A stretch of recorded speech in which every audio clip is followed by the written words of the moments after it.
ആ കാതരാ, ആ ഷൂട്ടൊക്കെ നന്നായിട്ട് പോകുന്നുണ്ട്. അതൊന്നും അല്ല വിഷയം. ഇവിടെ ഒരു പ്രൊഡക്ഷൻ ബോയ് വന്നിട്ടുണ്ട്. അവനാ ഇവിടുത്തെ സ്റ്റാർ. ചായയും കാപ്പിയൊക്കെ കൊടുക്കുന്നതെന്ന് പറഞ്ഞിട്ട് കാര്യമുണ്ടോ? അവൻ ബാഹുബലി ചിത്രത്തിനകത്ത് വർക്ക് ചെയ്തിട്ടുണ്ട്, പുലിമുരുകനിലും അവൻ വർക്ക് ചെയ്തിട്ടുണ്ട്. അതുകൊണ്ട് അവൻ്റെ പുറകിലാ ആൾക്കാരല്ല. ആ പേര് രാമകൃഷ്ണൻ. വെറും രാമകൃഷ്ണൻ അല്ല, ബാഹുബലി രാമകൃഷ്ണൻ.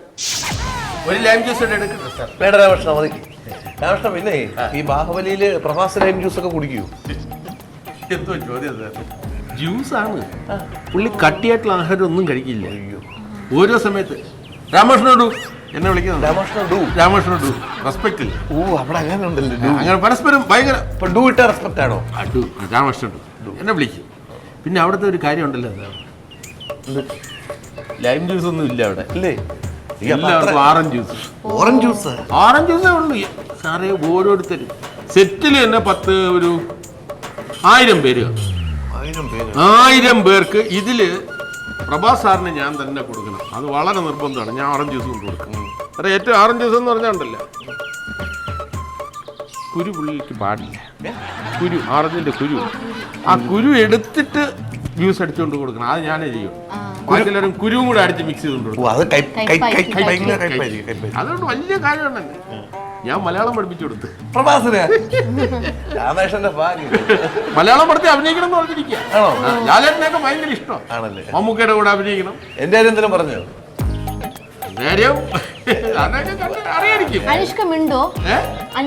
അനുഷ്ക മിണ്ടായിരിക്കാൻ തനിക്ക് ഊമയാണോ? അതല്ല, നിങ്ങൾക്ക് സംസാരിക്കോ? അനുഷ്ക വൈകുന്നേരം ഞങ്ങൾ തമ്മിൽ ഷട്ടിൽ കളിക്കും. അനുഷ്ക ഏട്ടാ അവിടെ ഇതാണ് ഞാൻ പറയട്ടെ, തെലുങ്കിലൊക്കെ വന്ന താരജാട എല്ലാവർക്കും. അവിടെ എല്ലാരും ഒരുപോലെ ഭയങ്കര കമ്പനിയാണ്. ഭയങ്കര കമ്പനി. തമന്ന കുറച്ച് വെയിറ്റ് പോലെ തോന്നും, പക്ഷെ ആള് വെറും സാധനം. സ്ലിം അല്ലേ? പാവോ സ്ലിം. തമന്നയുടെ അമ്മയ്ക്ക് ഇടയ്ക്കിടയ്ക്ക് ഓറഞ്ച് ജ്യൂസ് വേണം. അമ്മയ്ക്ക് ഞാൻ കൊണ്ടുപോയി കൊടുക്കും. വേറെ നമുക്കെന്ത് സെറ്റില് അവിടെ ഓറഞ്ച് ഇങ്ങനെ കൂട്ടിയിട്ടിരിക്കുകയാണ്. സിറ്റിയിലോ?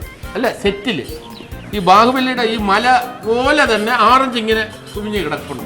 അവിടെ നിന്ന് നമ്മൾ ഒരു 10-15 ഓറഞ്ച് എടുക്കും, അടിക്കും, കൊണ്ടുപോയി കൊടുക്കും. ആർട്ടിസ്റ്റുകൾക്ക് കൊണ്ടുപോയി കൊടുക്കും. പിന്നെ ഫുഡൊക്കെ നിങ്ങളുടെ ഊപ്പാട് വരുമല്ലേ? ഫുഡ് എന്ന് പറഞ്ഞാൽ എന്തോ ഫുഡാ? ഫുഡ് എന്ന് പറഞ്ഞാൽ എന്തുവാ?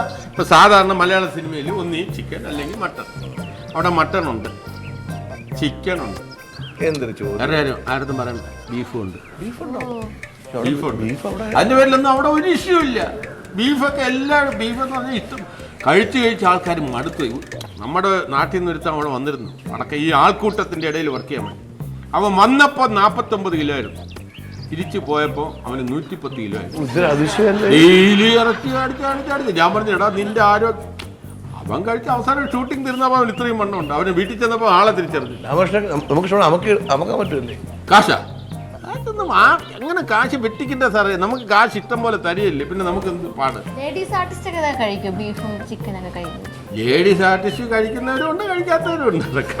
നമ്മളല്ല ഇപ്പൊ ഈ ബാഹുബലിയിലൊക്കെ സെറ്റ് വർക്ക് ചെയ്തിട്ട് നമ്മുടെ സെറ്റിലൊക്കെ വരുമ്പോൾ ഒരു വല്ലാതായിരിക്കും അല്ലേ? പക്ഷെ അങ്ങനൊന്നുമില്ല സാറേ. നമ്മൾ എവിടെയാണെങ്കിലും നമ്മൾ ആത്മാർത്ഥതയോടെ പണിയെടുക്കണം. പിന്നെ മറ്റേ ബാഹുബലിയിൽ ഞാൻ അഭിനയിച്ചിട്ടുണ്ട് സാറേ. ആന ഇടയുടെ സീനില്ലേ സാർ? സൂക്ഷിച്ച് നോക്കിയാൽ അതിന് പോകുമ്പോ കണ്ട ഞാൻ ഉണ്ട്. ആന ഇടയുന്നില്ലേ, ആ കൂട്ടത്തിൽ ഞാൻ ഉണ്ട്. പ്രഭാസ് സാർ ഒന്ന് തടഞ്ഞു നിർത്തുന്നില്ലേ, കഥയൊക്കെ പൊളിച്ചു വരുന്നില്ലേ? അതിൽ ഏറ്റവും ഫ്രണ്ടിൽ ഇനി നോക്കിയാൽ സാറിന് എന്നെ കാണാം. കുറച്ച് പഴയ കാലത്തിന്റെ ഡ്രസ്സല്ലേ? ആ ഡ്രസ്സ് എനിക്ക് എടുത്തോളാൻ പറഞ്ഞു രാജമൗലി സാർ. എന്റെ അടുത്ത് എടുത്തോളാൻ പറഞ്ഞു. ഉണ്ട്, പിന്നെ വീട്ടിലുണ്ട്, എടുത്തോണ്ടിരുന്നോ? കാണാമല്ലോ. ഇപ്പൊ ഒരു ബാഹുബലി എന്ന് പറഞ്ഞ സിനിമ എന്ന് വെച്ച് കഴിഞ്ഞാൽ എല്ലാ മനുഷ്യരുടെ മനസ്സിൽ ഇപ്പൊ നിങ്ങളെ തന്നെ ഇപ്പൊ ആരാധനയോടെ എല്ലാവരും കാണുന്നു. ഇപ്പൊ രാമകൃഷ്ണൻ, ബാഹുബലി രാമകൃഷ്ണൻ എന്ന് പറയുമ്പോൾ പ്രശ്നം ബാഹുബലി രാമകൃഷ്ണൻ ദോ പോകുന്നു, ബാഹുബലി രാമകൃഷ്ണൻ ദാ വരുന്നു. ഇപ്പൊ തന്നെ കേട്ടോ സാറേ, പടത്തിൽ വർക്ക് ചെയ്തിട്ട് ഇന്നലെ ആ റോഡിൽ കൂടെ പോയപ്പോണ്ടല്ലേ 2-3 പേര് വിളിച്ച് ബാഹുബലി രാമകൃഷ്ണ എന്നെ വിളിച്ച് ബാഹുബലി രാമകൃഷ്ണ. എനിക്ക് രോമാഞ്ചം സാറേ. ഇപ്പം പേയ്മെന്റ് ഒക്കെ കൂട്ടി ചോദിക്കാമല്ലോ സാറേ. ഒരു ജ്യൂസ് കൂടെ എടുക്കട്ടെ? ജ്യൂസ് മതി സാറേ. പിന്നെ വേറെ കാര്യമുണ്ട്. ബാഹുബലി എന്ന് പറയുമ്പോൾ എനിക്കറിയാമായിരുന്നു സാറേ, കട്ടപ്പ എന്തിനാണ് ബാഹുബലിയെ കൊല്ലണം എനിക്കറിയാം. കാരണം ഞങ്ങൾ 5-6 പേര് എന്നെ കാലത്ത് കയറ്റി നിർത്തി. രാജമൗലി സാറ് കയറ്റി. നമ്മളെ വലിയ കാര്യം നമ്മൾ എന്തെങ്കിലും കൊടുക്കുന്നുണ്ട്, നമ്മളെ മാറ്റി നിർത്തി. എന്നിട്ട് പറഞ്ഞു നിജ ശബ്ദ നമറു എക്ക ചൊന്തി 16 ബദ്ദി. വേറെ ആരടുത്തും പറയില്ല. അല്ല, ഈ ആരാണ് കൊന്നെന്നുള്ള വിവരം അകത്ത് കയറ്റില്ല. ഞാൻ കണ്ടു എന്തിനാണെന്നുള്ള എനിക്ക് മനസ്സിലായി. അതെന്താ? സിനിമ കണ്ടില്ലേ രാജമാത? അയ്യോ അത് പറയരുത്. കണ്ടില്ലേ പറയരുത്. സിനിമ ഇൻഡസ്ട്രിയിൽ പ്രവർത്തിക്കുന്ന തൂങ്ങിച്ചാവതി തൂങ്ങിച്ചാവതി ഇന്ന് വൈകിട്ട് പോണം. വൈകിട്ട് പോകും. ബാഹുബലി കണ്ടില്ല. സത്യരാജ സാറുണ്ടല്ലോ സാറേ, സത്യരാജ സാറ് ആ വലിയ പുള്ളി ആള് വളരെ ഡീസന്റ്, ആള് വളരെ ഡീസന്റ് സാറേ. ഞാൻ ഓറഞ്ച് ജ്യൂസ് കൊണ്ട് കൊടുക്കാന്ന് പറയാൻ വേണ്ട, പച്ചവെള്ളം മതി. എളിമയാടി പഴയ നടന്മാർക്കൊക്കെ എളിമയായി ഭയങ്കര. പിന്നെ ഈ രഹസ്യം ഉണ്ടല്ലോ സാറേ, നമ്മളെ ഈ അകത്തേറ്റി എടുത്തിട്ട് പറഞ്ഞല്ലോ, നമ്മുടെ കൂട്ടത്തിൽ ഒരുത്താൻ വെളിയിൽ പറഞ്ഞു.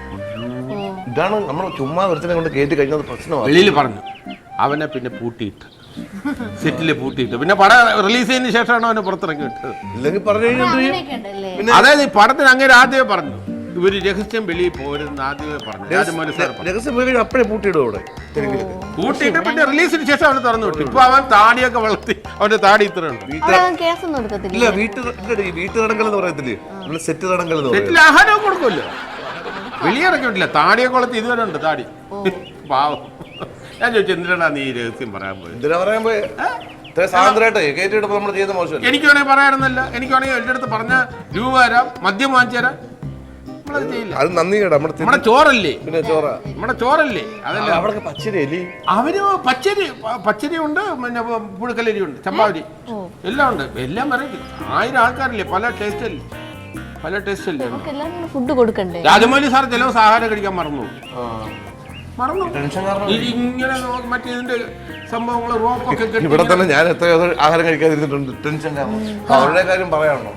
സാറും ആഹാരം കഴിക്കില്ല ചില സമയത്തൊക്കെ ഇങ്ങനെ ആണല്ലേ? വീട്ടിൽ നിന്നൊക്കെ കഴിച്ചിട്ടുണ്ടെങ്കിൽ പിന്നെ കഴിക്കത്തില്ല. സാറേ വേറെ ഒന്നുകൊണ്ടല്ല, സാറ് നാളത്തെ രാജമൗലിയാണ്. സാറ് നോക്കിക്കോ, സാറ് രാജമൗലി സാറിനെ പോലെ സാറും ഒരു ബാഹുബലി എടുത്ത് സാറ് ഭയങ്കര ഒരു വലിയ ഡയറക്ടറാണ്. അന്ന് നമ്മളെന്ന് മറക്കരുത് കേട്ടോ. ഒരിക്കലില്ല. രാമകൃഷ്ണൻ എന്നാ നമ്മുടെ ഏത് പടമുണ്ട്? രാമകൃഷ്ണൻ, ബാഹുബലി രാമകൃഷ്ണൻ എൻ്റെ എല്ലാ പടം. സാറ് ബാഹുബലി പോലത്തെ എന്തെങ്കിലും കഥ മനസ്സിലുണ്ടോ? എനിക്ക് ചരിത്രം മഹാഭാരതത്തിന്റെ ഒരെണ്ണം എടുക്കണമെന്ന് ആഗ്രഹം. ഇപ്പൊ അതിപ്പോ വേറെ ആൾക്കെയോ എടുക്കുന്നുണ്ട്. മഹാഭാരതത്തിന്റെ ഒരു കാര്യം ചെയ്യണം സാറേ, ഇപ്പൊ ഭീമന്റെ ഒരു രീതിയിലല്ലേ ഇപ്പൊ നമ്മൾ വേറെ പടം ലാലേട്ടന്റെ പടം വരാൻ പോകുന്നത്. അർജുനൻ വേറെ രീതിയിലാണെന്ന് പറഞ്ഞ് സാറൊരു പടം ഇടും, മൂന്നാം ഊഴം. ഭീമൻ ഈ ടൈപ്പാണെന്ന് പറഞ്ഞ് നമ്മുടെ MT സാറൊക്കെ കൂടെ പടം എടുക്കണമല്ലോ. സാർ ഒരു കാര്യം ചെയ്യണം, അർജുനൻ വേറെ ടൈപ്പാണെന്ന് പറഞ്ഞ് മൂന്നാം ഊഴം എന്ന് പറഞ്ഞൊരു പടം എടുക്കണം സാർ. മഹാഭാരതല്ലേ? പക്ഷെ അത് മറ്റൊരു മഹാഭാരതം ഇപ്പൊ രണ്ടു കൂടെ ക്ലാഷ് ആവും. ഇതിപ്പോ ഞാൻ പറഞ്ഞുതരാം. മൂത്ത ആളാര്? യുധിഷ്ഠിരൻ.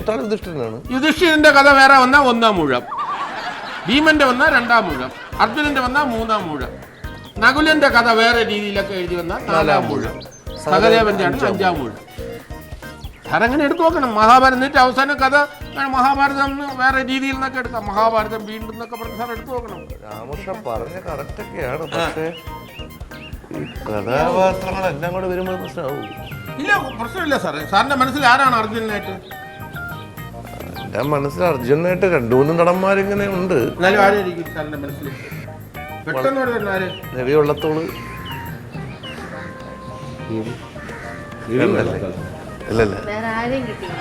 അല്ല, പുള്ളി എനിക്ക് മറ്റേ വേഷത്തിലാണ് എൻ്റെ. സോറി, ഈ യുധിഷ്ഠിരനായിട്ട് പുള്ളി എൻ്റെ മനസ്സിൽ.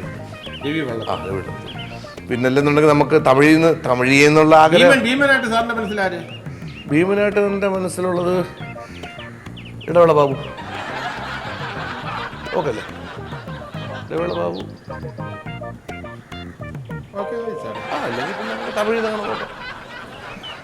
സാറിന്റെ ഓരോ താല്പര്യം അനുസരിച്ച് സാറ് ഭീമനായിട്ട് ഇടവേള ബാബു.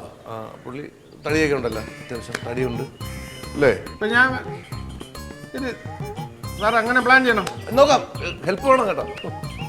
ഇടവേള ബാബു ഭീമനായിട്ട്. അല്ല കുഴപ്പമില്ലത്. വണ്ണമൊക്കെ ഉണ്ടല്ലോ ഡി, വണ്ണമുണ്ട്. അപ്പം കഥാപാത്രത്തിന് കുറച്ച് പഞ്ച് വേണ്ടേ? പാവമാണ് കേട്ടോ, ഒരു ഹെൽപ്പിംഗ് മെന്റാലിറ്റി ഉള്ള ഒരാളാണ്. ഈ കാലത്ത് ബാഹുബലി പോലുള്ള വലിയൊരു സെറ്റിൽ പോയിട്ട് വന്നിട്ട് നമ്മളെ പോലെ ചെറിയ അഹങ്കാരമില്ല. ആ മനുഷ്യന് ഉയർച്ച ഉണ്ടാവും. അതുകൊണ്ട് ഈ പന്നിയെ കൊല്ലുന്നതിലൊന്നും പന്നിയെ വെച്ചല്ല ഷൂട്ട് ചെയ്തത്. ഇതിപ്പോ പ്രത്യേകിച്ച് ആ പിന്നെ ഓടി പ്രവാസം ഒന്ന് ഇങ്ങനെ പന്നി അമ്പെയ്ത് കൊല്ലണില്ലേ, അവിടെ പന്നികളൊന്നും ഇല്ലാതെ ഷൂട്ട് ചെയ്തു. പിന്നെ പന്നിയെ ഗ്രാഫിക്സിൽ വേറെ വെച്ചതാ. പന്നിയില്ല, ഒന്നുമില്ല. ഈ ആനയായിട്ട് പിടിച്ച് ആന എവിടെ? ആനയൊന്നുമില്ല അവിടെ. ഗ്രാഫിക്സ് ആന പിടിക്കുന്ന പോലെ കൈ ഇങ്ങനെ അവിടെ വെച്ച് ഷൂട്ട് ചെയ്തു. ബാക്കി ആനയെ പോസ്റ്റ് ചെയ്യല്ലേ. ആണല്ലേ? ആ ആനേനെ പോസ്റ്റ് ചെയ്യും. ആനയെ ഞാൻ ഗ്രാഫിക്സിൽ ഒന്ന് പറഞ്ഞു കൊടുത്തതാണ്. അത് അങ്ങനെയാ മോളെ. അജി ഇവിടെ എന്റെ അടുത്ത് നിക്കണമെന്നില്ല. നമ്മള് വെറുതെ അങ്ങനെ ആസ് ഇടൂ, കുറച്ച് കഴിഞ്ഞ് തന്നെ ഇവിടെ കൊണ്ടുപോയി വെക്കൂ. ഗ്രാഫിക്സ് വലിയ പരിപാടിയാണ്. അതാണോ പോസ്റ്റ്? പക്ഷെ നമ്മളെന്താ പറയാനുള്ളതെന്നറിയോ, ഓരത് എത്ര 300 കോടിയോ എത്ര ഉറുപ്പിക്കാണ് അടുത്ത് ഏത് ആ സിനിമ? ആ സിനിമ 300-400 കോടി എത്താൻ 500 കോടി അതിൻ്റെ. നമ്മളാണ് അത്ര പേരില്ലേന്. നമ്മളാണ് അതിന്റെ കൺട്രോളർ എന്ന് വിചാരിച്ച അത്ര വരൂല. എവിടെ ചെലവ് ചുരുക്കാന്നാണോ? നമ്മൾ എല്ലാ സ്ഥലത്തും ചെലവ് വെക്കൂലേ? എങ്ങനെ? ആ കൊട്ടാരുണ്ടല്ലോ, ആ കൊട്ടാരം തന്നെ നമുക്ക് സെറ്റിട്ടാ പോരെ. ഓലത് സിമെന്റും മണലോണ്ടും ഫുള്ള് സെറ്റിട്ട് സിമെന്റും മണലോണ്ടാ. അതിന്റെ ആവശ്യമുണ്ടോ? നമ്മളിവിടെ സാധാരണ ചെയ്യണ മറ്റേ പ്ലൈവുഡ് കൊണ്ട് സെറ്റിട്ടാ പോരെ. എത്ര ഉറുപ്പ്യ ചുരുങ്ങി കിട്ടി. പിന്നെ ജൂനിയർ ആർട്ടിസ്റ്റുകൾ എത്ര ആയിരം ആൾക്കാരായിട്ടുള്ളത്. എല്ലാവർക്കും 1000 ഉറുപ്പ്യ ചോല കൊടുത്തിട്ട് അവിടെ. നമ്മളാണെങ്കിൽ 10 പൈസ കൊടുക്കൂല. ഓരോ കയ്യിൽ 500 ഉറുപ്പ്യ ഇങ്ങോട്ട് വാങ്ങുന്നേ. നിങ്ങൾക്ക് തിന്മയിൽ അവസരം തന്നില്ല. നമ്മൾ വലിയ അങ്ങനത്തെ ഒരു ബിൽഡിംഗ് ഉണ്ടാക്കിയേ. അയ്യോ അതൊക്കെ വിദ്രോഹമല്ലേ സാറേ. പിന്നെ ആൾക്കാർ വേണ്ട ആൾക്കാർ തന്നെ വേണ്ടേ? ആൾക്കാർ വേണോ? നമ്മളോട് ചാൻസ് ചോദിക്കുന്ന ആൾക്കാരില്ലേ? ഓരോടൊക്കെ പറയും നിങ്ങൾ വന്ന് അഭിനയിച്ചോളി, നിങ്ങൾക്ക് വലിയ ബാഹുബലിയാണ് സീന്, ഓരോരുത്തരും ഒരു 5000 ഉറുപ്പ്യ കൂടെ എന്നൊക്കെയാണ്. ആരാ തരാത്തെ? ബാഹുബലി അഭിനയിക്കുക പന്നോട് 5000 ചോദിച്ചാൽ ഇത് വരില്ലേ? പിന്നെ അത് ബുദ്ധി വേണം. അനക്ക് ചെയ്യാൻ ആ പരിപാടി ജയ് ചെയ്തില്ല. അതിനകത്ത് ഈ ഗ്രാഫിക്സ് എന്ന് പറയുന്ന കാര്യത്തിന് എന്തുമാത്രം എത്ര കോടി ചെലവായിട്ടുണ്ടെന്നറിയാം. എത്ര കോടി ചെലവായിട്ടുണ്ട്. അല്ല അപ്പൊ നമുക്ക് ഒരു പന്നീനെ അതിൻ്റെ അകത്ത് 5 പന്നീനെ വാങ്ങാൻ അത്ര പൈസ ആവൂല്ലോ. പന്നീനെ വാങ്ങിക്കാണല്ലോ. ഒറിജിനൽ പന്നിയെ കൊല്ലാണ്. ഇതേപോലെ പന്നി നിന്ന് വരൂ. അതിനല്ലേ അറിയാതെ വിളിക്കണോ? നിന്നിട്ടാണോ കൊല്ലുന്നത്? പന്നി ഇതേപോലെ റിയൽ ആയിട്ട് കൊല്ലാൻ പറ്റുമോ? ഇങ്ങനെ 50 അറിയണ വിളിച്ചണെന്നേ. നടക്കുന്ന കാര്യമൊന്നുമില്ല. സാർ എന്താ പറയണത് സാറേ? ഇത് പടത്തിൽ ചുമ്മാ എല്ലാം കുറ്റപ്പെടുത്തരുത്. വിജയിച്ച നമ്മള് ശരിയാണ്, പക്ഷെ അതിന്റെ കൺട്രോൾ നമ്മളെ ആക്കിയില്ല. മനസ്സിലാക്കണം. അപ്പൊ ഞാനൊരു കാര്യം ചോദിച്ചട്ടെ, ഇതിപ്പോ എനിക്ക് അതിന്റെ അകത്ത് പുറശം പോയി ആയിട്ടല്ലേ ചെയ്തിട്ട് അഭിനയിച്ച് ജോലി ചെയ്ത് അന്റെ പവർ ഇപ്പൊ എന്താ? ആര് കണ്ടാലും പറയില്ലേ മറ്റേ ബാഹുബലി ചെയ്ത ആളാണ്, ബാഹുബലി ചെയ്ത അല്ലേ അല്ലേ? അപ്പൊ എനിക്ക് അതിൻ്റെ ഒരു വെയിറ്റ് ഉണ്ട്. നമ്മളതിനെ അതിന്റെ കൺട്രോൾ വെച്ചാൽ നമുക്ക് എത്ര വെയിറ്റ് ഉണ്ടാവും. അപ്പൊ ആ ഒരു ചങ്കടം നമുക്കുണ്ട്. അതിന്റെ വിഷമ മനസ്സിലാക്കണോ? ഇപ്പൊ ഞാൻ ഇവിടെ ഇന്ന് എന്നോട് നമ്മളെ പ്രൊഡ്യൂസർ പറയാ, ഇതൊരു നൂലിന് ഇറങ്ങിക്കാളേണ്ടി എന്റെ ബോയ് ആയിട്ട് വരുന്നത് ബാഹുബലിയിൽ വർക്ക് ചെയ്ത ആളാണെന്ന്. നമ്മൾ അതിന്റെ താഴെ നിൽക്കണം മൂപ്പര് പറയുന്നത്. സാറേ ബാഹുബലി എന്നുള്ള അത് എനിക്ക് കിട്ടുന്ന ഇതല്ല സാറേ. ബാഹുബലി എന്നുള്ള വലിയ പടമില്ലേ, ആ പടത്തിന്റെ കെയർ ഓഫിൽ എനിക്കിപ്പോ വഴി പോയാൽ വലിയ ബഹുമാനമാണ്. ബാഹുബലിയിൽ ജോലി ചെയ്ത ആള് രാമകൃഷ്ണൻ എന്ന് പറയുമ്പോൾ ഞാൻ ചായ എടുത്ത് കൊടുത്തിരുന്നാൽ എന്തായിരുന്നാലും എന്റെ ജോലി ചായ എടുത്ത് തരുന്നതാണ്. ഒരു ജ്യൂസ് എടുക്കട്ടെ സാറേ? അഭിനയിച്ചിട്ട് 2-3 റീല് സീന് അതുകൊണ്ട് ചെറിയ സീനിൽ അഭിനയിച്ചിട്ടുണ്ട്. മറ്റേ ആനയെ പിടിക്കുന്ന സീനില്, ആന ഇടയിലില്ലേ, ആ സീനിൽ ഞാൻ ഉണ്ട്. ആന അറിഞ്ഞ ഓനെ കണ്ടിട്ടാന്ന് പറഞ്ഞേ. ഓന്റെ മോന്തണ്ട ആനയാ? അല്ല ഞാൻ ഉണ്ട് ഏറ്റവും ഫ്രണ്ടിൽ. ഇനി പോയാൽ കാണാം. ആദ്യം ശ്രദ്ധിക്കില്ല. ഞാൻ തന്നെ ആദ്യം പോയപ്പോ കണ്ടില്ല. 2ാമത് തവണ പോയപ്പോഴാണ് ശ്രദ്ധിച്ചത് ഈ കൂട്ടത്തിൽ. കണ്ടില്ല. ഭയങ്കര വിഷമമായി പോയി. അല്ല അതിന്റെ കൂട്ടത്തിൽ ഓരോരുത്തർക്കും ഓരോ സംഭവങ്ങളില്ല. നമ്മളിപ്പോ ഇങ്ങനെയൊക്കെ പറയണേലും ബാഹുബലിയില് ആ കൂട്ടത്തിൽ നിന്നാലും അതിന്റെ ഒരു അഭിമാനം വേറെ തന്നെ. അതല്ലേ സാറേ, ചരിത്ര സംഭവമാണ്. നമുക്ക് ഇനി ഒരു ആഗ്രഹം എന്താ അറിയോ? മഹാഭാരതല്ലേ 2ാം മൂയം, അതിൻ്റെ അകത്ത് ചെറിയൊരു വേഷം കിട്ടുമോ എന്നുള്ള നമ്മൾ നോക്കണ്ട്. സാറേ രാജമൗലി സാറിന്റെ അടുത്ത പടത്തിൽ പറയാം. ആരെ സാറിന് അഭിനയിക്കാൻ എന്താണ് താല്പര്യം? അതാ ജോലിയാണ്. കൺട്രോളർ ആയിട്ടൊന്നും കിട്ടില്ല, അസിസ്റ്റന്റ് ആയിട്ട് ഞാൻ വാങ്ങിച്ചുതരാം. അസിസ്റ്റന്റ് ആയിട്ടും വേണ്ട. എന്നോട് സത്യം പറട്ടെ, നമ്മൾ ഈ സിനിമയില് ഒരു ചാൻസ് ചോദിച്ചിട്ട് തുടങ്ങിയാണ്. അവസാനം എല്ലാവരും പറഞ്ഞു എനിക്ക് അഭിനയിക്കാൻ അറിയില്ല എന്ന് പറഞ്ഞപ്പം എങ്ങനെയെങ്കിലും ഇതിൻ്റെ അകത്തുനിന്ന് പറ്റി കൂടുതലല്ലോ എന്ന് കരുതിയിട്ടാണ് നമ്മൾ ആദ്യം തന്നെ എന്നെപ്പോലെ പ്രൊഡക്ഷൻ ബോയിയായി, പ്രൊഡക്ഷൻ മാനേജറായി. ഇപ്പം എന്താ 10 വയസ്സിൻ്റെ വിവരമില്ലാത്ത ഈ ഡിക്രൂസും ടീമൊക്കെ കൂടെ നമ്മളെ കൺട്രോളറാക്കി വെച്ച്. എൻ്റെ ജോലി പോകുന്ന കാര്യമൊന്നും പറയരുത്. ഡിക്രൂസ് സാറിന് വിവരമില്ല എന്ന് പറഞ്ഞാൽ ഞാൻ അതിൻ്റെ കൂടെ ചേർന്ന എൻ്റെ ജോലി പോകും. കുറച്ച് പേർക്ക് കൂടെ കൊടുക്കാറുണ്ട്.